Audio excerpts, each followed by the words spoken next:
Bonjour, que la paix soit sur vous. Dans ce livre, j'aborde une question dont il n'a pas été fait grand cas dans les médias, parmi les intellectuels, c'est la question de savoir s'il s'agit d'une affaire politique. Devant la prison de Fresnes, il y avait des personnes qui venaient se rassembler pour dénoncer un complot, c'est-à-dire une affaire politique où on a voulu me faire tomber. Cette question du complot, on a voulu la mettre de côté extrêmement rapidement. J'ai par ailleurs, dans toutes mes prises de position, mis en évidence qu'il y avait clairement des collusions. Il y avait des collusions et il y avait des connexions entre les personnes. Or, à l'étude du dossier, lorsqu'on s'arrête sur les faits, eh bien, ces noms sont présents.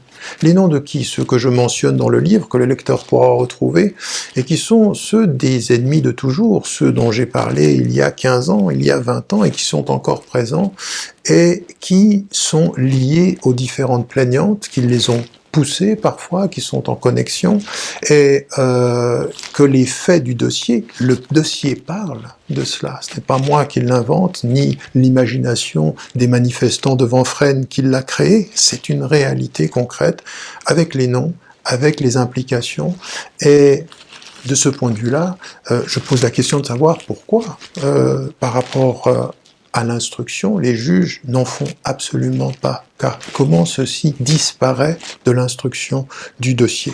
La mise en évidence, par exemple, des relations de plus de 10 ans entre une des plaignantes en France et la plaignante suisse qui se connaissent et qui échangent. Et donc, ces connaissances entre des personnes qui ont menti sont révélées de ce point de vue-là.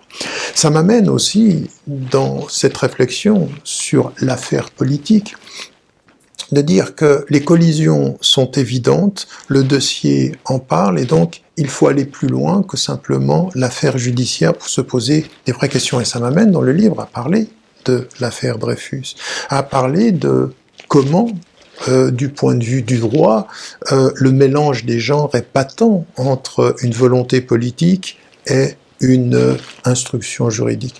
Je pose ces questions, je les aborde pour que l'on soit très très au clair sur le fait que cette affaire Ramadan n'est pas une affaire strictement de mœurs, c'est une affaire politique et il faut la prendre pour telle.